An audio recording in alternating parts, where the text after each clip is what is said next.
Hello dear friends, आप सभी का स्वागत है हमारे चैनल स्टडी विथ टारगेट में। मैं शिवम कुशवाहा आज आपके लिए डीएलएड फोर्थ सेमेस्टर की क्लास सेकंड लेकर के आया हूं और हम लोग आज अपना पहला टॉपिक कंप्लीट करेंगे। क्लास फर्स्ट में हम लोगों ने डीएलएड फोर्थ सेमेस्टर के मैथ का सिलेबस डिस्कस कर लिया था। आप सभी लोगों ने सिलेबस देख लिया होगा। जिसने ना देखा हो तो उसको हम लिंक अपने चैनल के डिस्क्रिप्शन में दे देंगे, आप जा कर के देख लीजिएगा। चलिए तो हम लोग अपना चैनल से टॉपिक फर्स्ट स्टार्ट करते हैं और हमारा पहला टॉपिक है हमको करणीगत की राशि, करणी चिन्ह क्या होता है तथा करणी की घात क्या होती है, इसके बारे में पढ़ना है। तो चैप्टर जब हम लोग स्टार्ट कर ही रहे हैं तो पहले हमको अच्छे से नॉलेज होना चाहिए कि करणी होती क्या है। तो देखिए, करणी को इंग्लिश में हम लोग कहते हैं सर्ट्स, ठीक है। मतलब कि जिस संख्या का हम लोग कोई मूल पूर्णतः ज्ञात नहीं किया जा सकता है, ऐसी संख्या को हम लोग करणी कहते हैं, ठीक। जैसे हम लोग √2 का मान हम लोग को निकालना पड़ता है, √3 का मान हमको क्लियर पता नहीं चलता है, तो इसे हम लोग कहेंगे करणी, ठीक है। अब करणी हम लोग दो प्रकार से पढ़ेंगे, ठीक है। पहले नंबर पे शुद्ध करणी, मतलब कि शुद्ध करणी अब क्या हो, देखो जिस करणी का गुणांक जो हो ना केवल एक दिया गया हो तो वह शुद्ध करणी होगी। जैसे √2, अब देखो इसके गुणांक का मतलब होता है जो गुणे में हो, कुछ गुणे में नहीं होती तो उससे हम लोग एक बोलते हैं, तो इसके गुणे में एक है तो ये हमारी होगी शुद्ध करणी। √3 हमने ले लिया, हमने इसके भी गुणे में एक नहीं है केवल एक है, सॉरी, तो हमारा ये क्या हो जाएगा, शुद्ध करणी। चलिए हम लोग दूसरा देखते हैं, अशुद्ध करणी। सीधे सीधे अभी हम लोगों ने शुद्ध पढ़ा जिसके गुणांक में एक हो, तो अशुद्ध में जिसका करणी गुणांक हमारा एक ना हो उसे हम लोग अशुद्ध करणी कहेंगे। कहने का मतलब एक ना होकर कुछ भी हो सकता है। जैसे दे दिया गया, यहाँ पर दिया गया 7√13, तो देखिए इसके गुणांक में क्या दिया गया है 7, तो ये हमारे हो गए अशुद्ध करणी। जैसे दे दिया 5√7 दिया गया, तो यहाँ पे √7 के गुणांक में क्या है 5। कहने का मतलब जिसका करणी गुणांक एक को छोड़कर कुछ भी हो उस वह हमारी अशुद्ध करणी होगी, ठीक है। चलो तो पहले हम लोग ये भी जानते हैं अब घातांक क्या होती। करणी तो हम लोग जान लिया, अब घातांक का मतलब ये हो गया, जैसे कोई हमने लिख दी 3⁴, तो जिसकी जो पावर लगी होती है वह हमारी होती है घातांक, ठीक। जैसे हमने लगा दिया √3, अब देखो √3 की हमने पूछा घातांक क्या होगी, तो ये रूट है तो इसकी घात हो जाएगी 3⁴1/2। जब रूट अकेला लगा होता है तो उसका मान होता है 1/2, ठीक है, याद रखिएगा। अगर मान लीजिए जैसे √3 की पावर 2 लिख दिया गया तो कोई दिक्कत नहीं, अगर √3 की पावर 3 लिखा गया तो इसकी घात हो जाएगी 3 की पावर, जो घात होती है उसी को हम लोग अपॉन में लिख देते हैं, 3⁴1/3, ये हमारी हो जाएगी घात, ठीक है। चलिए तो जैसे अब हम लोग आपको जान जाए कि संख्या में क्या टर्म क्या क्या होता है। जैसे मान लीजिए हमने कोई संख्या यहाँ पे ले ली है, जैसे ये ले ली ए और यहाँ लिखा हमने सी, इसकी पावर दे दी गई, ये बी लिखा है, ठीक। देखो जो ये ए है हमारा ये गुणे में है तो ये कर्णिक क्या हो जाएगा, गुणांक हो जाएगा, ठीक है। बी हमारी पावर में है तो ये कर्णिक हो जाएगी घातांक, सी हमारी संख्या तो ये हो जाएगी कर्णिकगत हमारी संख्या, ठीक है। चलिए तो अब हम लोग करणी नियम के द्वारा पढ़ेंगे। हम लोग के करणी में बहुत सारे नियम होते हैं पर हम आपको कुछ इम्पोर्टेंस ही नियम बताएंगे। चलिए देखते हैं हम लोग करणी के नियम। तो पहला नियम क्या कहता है हमारा, देखते हैं। तो पहला नियम हमारा कहता है यदि कोई संख्या हो उसी संख्या से n बार गुणा कर दिया जाए तो वह उसी की पावर हो जाती है। जैसे b की into B into B into B into B, हमने इसको डॉट डॉट करके हमने कर दिया इंटू में n बार, तो वही b की पावर क्या हो गई हमारी n बार। कहने का मतलब जितने बार नंबर होते हैं उतनी ही पावर लगा देते हैं। जैसे हमने अगर यहाँ लिख दिया 5 × 5, 2 बार है तो 5 की पावर हो गई 2, ठीक है। जहाँ पर हमारी b और n, मतलब कि b और n क्या वास्तविक संख्याएं हैं, ठीक है, ठीक है। अच्छा अब मान लीजिए जैसे हमने लिख दी x की पावर y, तो ये इसका आधार होगा और ये इसकी घातांक। वैसे यहाँ पर b हमारा दिया गया आधार और n हमारा है घातांक। ठीक है, चलिए उदाहरण के लिए हम लोग ने सवाल दिया गया जैसे 6 गुणे 6 गुणे 6 गुणे 6 गुणे 6 गुणे 6 का आधार हमसे पूछा गया और घातांक। तो देखो हमने पहले बोला 6 कितनी बार लिखा, हमने देखा 1 2 3 4 5 6 6 बार लिखा, तो आधार हो गया हमारा 6, घातांक हो गई हमारी 6। चलिए अब हम लोग नियम दूसरा देखते हैं। नियम दूसरे में बताया गया है कि देखो यदि हमारा आधार क्या हो, समान हो और घात में कुछ भी दिया हो तो हम लोग घातों के गुणनफल को जोड़ देते हैं। ठीक है, जैसे दिया गया a की पावर m इंटू ए की पावर n, तो आधार समान है तो हमने क्या किया, घात को जोड़ दिया a की पावर m प्लस n। अब इसमें कितने भी टर्म हो जाए, जैसे a की पावर m इंटू ए की पावर n इंटू ए की पावर p, तो हमने क्या किया, इसको घात को हमने जोड़ दिया। ठीक है, चलो इसको हम लोग सवाल के माध्यम से समझते हैं तो ज़्यादा अच्छे से समझ में आएगा। जैसे हमारे यहाँ लिखा है 2 की पावर 6 गुणे 2 की पावर 7 गुणे 2 की पावर 9। ठीक है, देखो 9। ठीक, अब देखो आधार तो समान है तो हमने 2 लिख दिया, घात जोड़ देंगे 6 और 7, 7 6 13, 6 19 3 22, तो 2 की पावर 22 हमारा आंसर आ जाएगा। ठीक है, चलिए हम लोग अपने नेक्स्ट नियम की तरफ बढ़ते हैं। नियम तीसरा कि देखो गुणा करने के समय यदि आधार अब अलग अलग हो जाए और घातांक समान हो तो क्या करेंगे।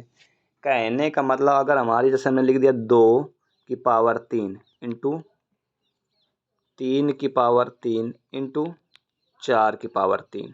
ठीक है, अगर अब देखिए हमारे आधार तो अलग अलग हो गए अब, लेकिन घात समान हो गई, तो इन्हें हम लोग क्या कर सकते हैं, इन्हें 2 गुणे 3 गुणे 4 की होल पावर 3 लिख सकते हैं। मतलब 2 3 6 चौको 24 और 24 की पावर 3, मतलब कि 24 की पावर हमने कर दिया 3, तो 24 की पावर 3 को हमको आंसर निकाल लेंगे अपना 24 इंटू 24 का गुणा कर लेंगे। ठीक है, चलिए अब हम लोग अपना आगे बढ़ते हैं नियम नंबर 4 पे। तो नियम नंबर हमारा 4 क्या कहता है, यदि हमारा आधार समान हो और हम लोग भाग कर रहे हो तो घातांक को हम लोग क्या कर देते हैं, घटा देते हैं। कुछ भी जैसे सवाल दिया गया है, हम लोग दूसरा सवाल ले लेते हैं कि 2 की पावर 7 डिवाइड बाई 2 की पावर 5। तो देखिए भाग में है तो घातांक क्या हो जाएंगे, घट जाएंगे। 7 माइनस 5 बराबर, तो 2 की पावर कितनी आ गई, 2। उसका आंसर होता है हमारा 4। ठीक है, चलो हम लोग नियम 5, ये बहुत इंपॉर्टेंट नियम है और डीएलएड में इससे क्वेश्चन भर भर के पूछे जाते हैं। नियम 5, यदि किसी संख्या पर कोई ऋणात्मक मान हो या नकारात्मक हो, कहने का मतलब, तो उसको हम लोग पॉजिटिव बनाने के लिए संख्या को पलट लेते हैं। जैसे लिखा है a की पावर माइनस m, तो इससे हम लोग लिख सकते हैं 1/a की पावर m। देखिए घात हमने बना ली पॉजिटिव और अपॉन में नंबर चला गया। हो सकता है आपको ऐसा सवाल दे दे और ऑप्शन में आपको दे दे 1/a की पावर माइनस m, ये बहुविकल्पी में आपको क्वेश्चन मिल सकता है। ठीक है, तो जैसे यहाँ पे बताया गया है, देखो 2 की पावर माइनस 2 है तो हमको इसको आंसर निकालना है, तो हमने क्या किया 1/2 की पावर, ये हो गई हमारी प्लस, तो हो गई 1/4। सिंपल सा है।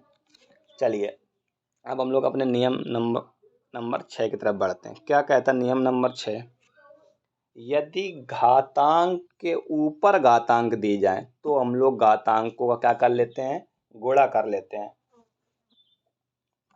जैसे यहाँ दिया गया a की पावर m की पावर n, तो गुणा कर दिया पावर का m इंटू n। ठीक है, अब यहाँ दिखा a की पावर m की पावर 1/n, तो गुणा कर दिया गया, देखो m का गुणा किया गया 1/n से, तो ऊपर का गुणा होता है तो m/n, मतलब कि a की पावर आ गई हमारी n। ठीक है, तीसरा आप देखें ऐसे भी दे सकता सवाल a की पावर m ब्रैकेट फिर n फिर की पावर दे दी गई होल p, तो क्या करेंगे m into n into p। चलिए इनको हम लोग उदाहरण के माध्यम से समझते हैं अच्छे से। जैसे लिखा है हमारा 2 की पावर 3 की पावर 4, तो 2 की पावर 3 की पावर 4, देखिए ब्रैकेट लगा है तो 4 3 12, तो हमारा हो जाएगा 2 की पावर 12। आप आंसर निकाल सकते हैं 2 की पावर 12 का भी। अगर आपसे पूछ रहा है तो ऐसे 2 गुणे 2 डॉट डॉट डॉट कितने बार, 12 बार करेंगे तो हमारा आंसर आ जाएगा 4096। ठीक है, आप कर लीजिएगा। अब जैसे हमारा दिया गया है दूसरा सवाल कि 2 की पावर 3 की पावर 1/7, तो हमने क्या लिखा 2 की पावर 3 फिर मल्टीपल कर दे 1/7, तो हमारा आ गया 2 की पावर 3/7। ठीक है, चलिए ये सवाल हमारा दिया गया, जैसे 3 की पावर दी गया है यहाँ पे हमको, 3 की पावर 5 की पावर 6 की पावर 7, तो देखिए 5 6 जा 30 और 30 7 जा 21, तो 3 की पावर 221 हो जाएगा। ठीक है, अभी देखिए इसके बाद सवाल, नियम बहुत इम्पॉर्टेंट है ये नियम, नियम नंबर 7 जो बहुत इम्पॉर्टेंट होता है कि अगर आपको ऐसे दिया गया हो ए की पावर m की पावर n, ब्रैकेट ना लगाओ तो वो कभी भी बराबर नहीं होगा ए की पावर m का होल पावर n के। ऐसे ही ए की पावर m की पावर 1/n, मतलब इसका मतलब है, ये देखिए जैसे इसका लिखा 2 की पावर 3 की पावर 4, ये है तो इसका मतलब 2 का क्यूब 8 और 8 की पावर 4, ये इसका मतलब है। और इसका मतलब क्या हुआ हमारा, मान ली इसका मतलब हुआ हमारा जैसे लिखा 2 की पावर 3 की पावर 4, तो इसका मतलब वो 2 की पावर 12 हमारा, और इसका मतलब हुआ 8 की पावर 4। ठीक है, समझ गए। ऐसे ही ये भी दिया गया, ये तीनों आपस में कभी बराबर नहीं होते हैं। तो सवाल के माध्यम से देख लेते हैं, यहाँ पे लिख लेते हैं ऐसे 2 ये। ठीक है, तो यहाँ पे आपका ये पार्ट हमारा थोड़ा मिस प्रिंट है, तो इसमें देखते हैं। जैसे ये लिखा है हमारा 2 की पावर 3 की पावर 2। ठीक है, तो इसका आंसर है, तो ये तो हमारा 2 के 2 का क्यूब बना, तो 2 का क्यूब 8 और 8 का स्क्वायर हमारा बन गया 64, मतलब इस साइड का आंसर तो हमारा 64 आ गया, लेकिन इस साइड का आंसर हमारा ये दिया गया जैसे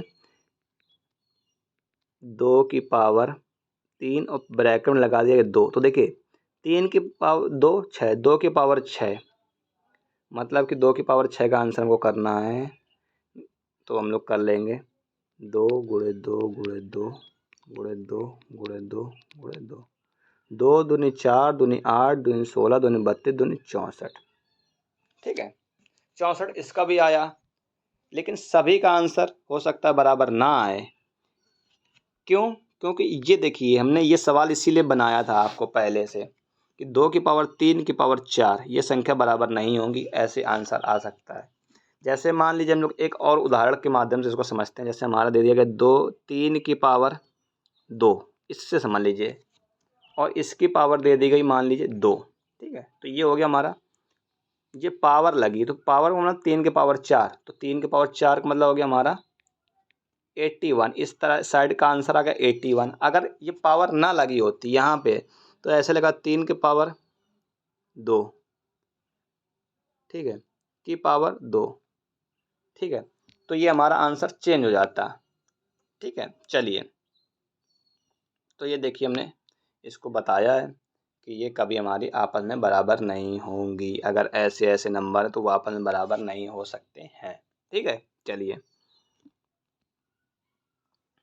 नियम हम लोग 8वें पे आते हैं। हम लोग क्या होता है कि यदि किसी करने की पावर शून्य हो जाए तो उसका मान सदा हम लोग 1 रखते हैं। जैसे मान लीजिए हमारा दे दिया गया a की पावर 0, तो इसका मान 1। अब कुछ भी दे दे, जैसे दे दे 7 8 6 की पावर 0 तो भी वैल्यू 1।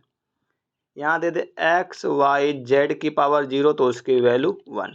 ठीक है, चलो नेक्स्ट नंबर पे आते हैं हम लोग। अब देखो घातांक के भिन्न भिन्न नियम भी होते हैं, रूप भी हो सकते हैं। जैसे x अपॉन वाई की पावर m दिया गया है, तो देखो इसको हम लोग अलग अलग भी लिख सकते हैं। x की पावर m अपॉन में y की पावर m, ऐसे लिख सकते हैं।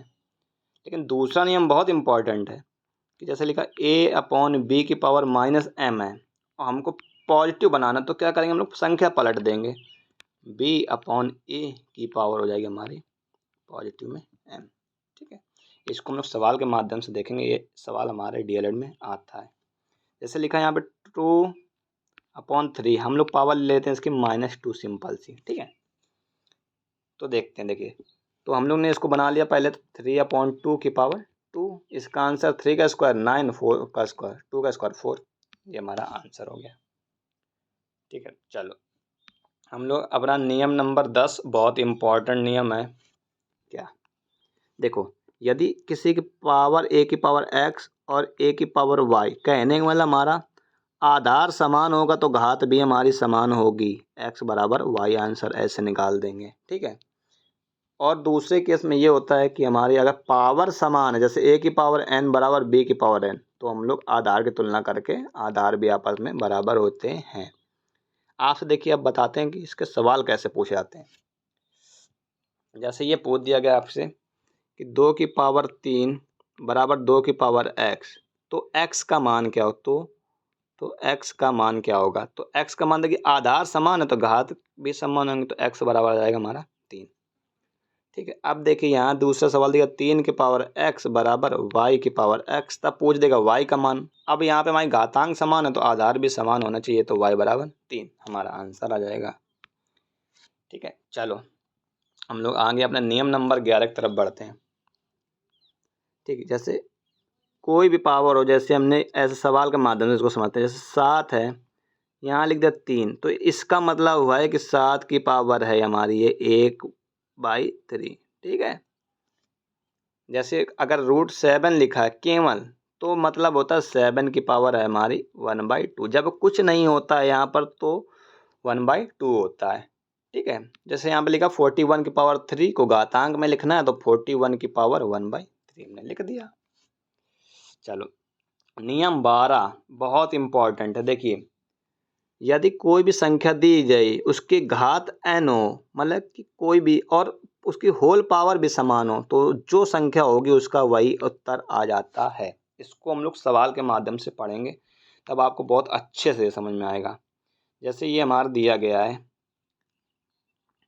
3√2 की पावर 3, देखिए जैसे यहाँ पावर समान है, ठीक है, यहाँ पर हमारी पावर समान है, 1 मिनट रुकिए, ठीक है।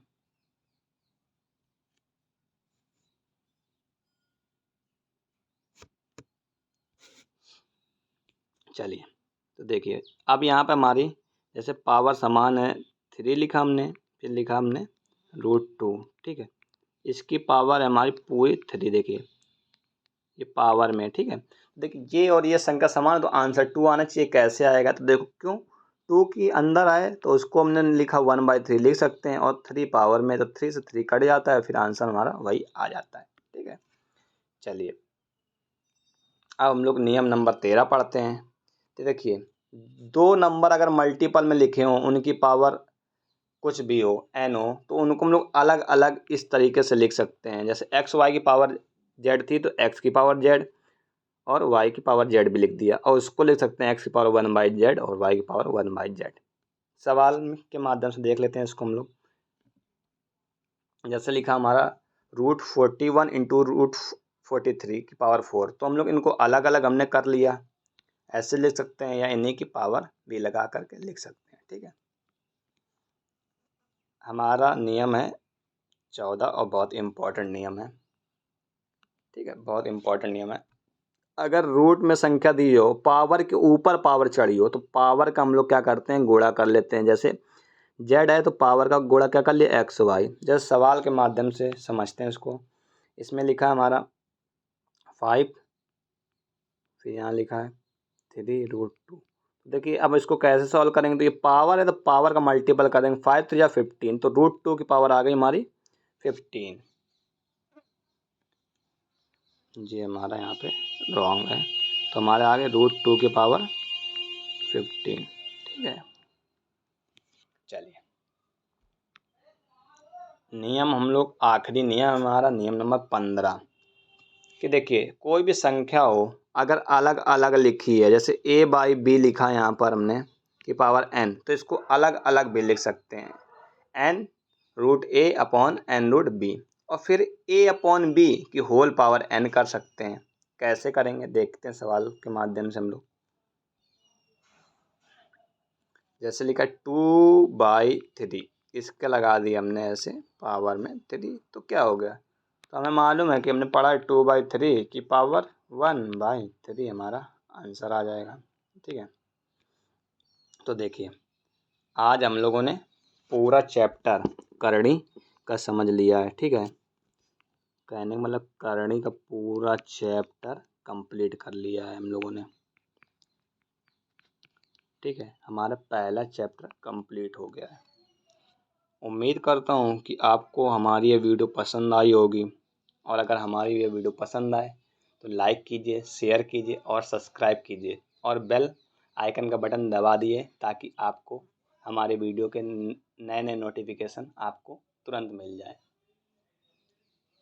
और आप मेरे टेलीग्राम चैनल को भी सब्सक्राइब कर लीजिए, क्योंकि मैं अपने सारी PDF और सारे डाउट टेलीग्राम पे ही सॉल्व कराऊंगा।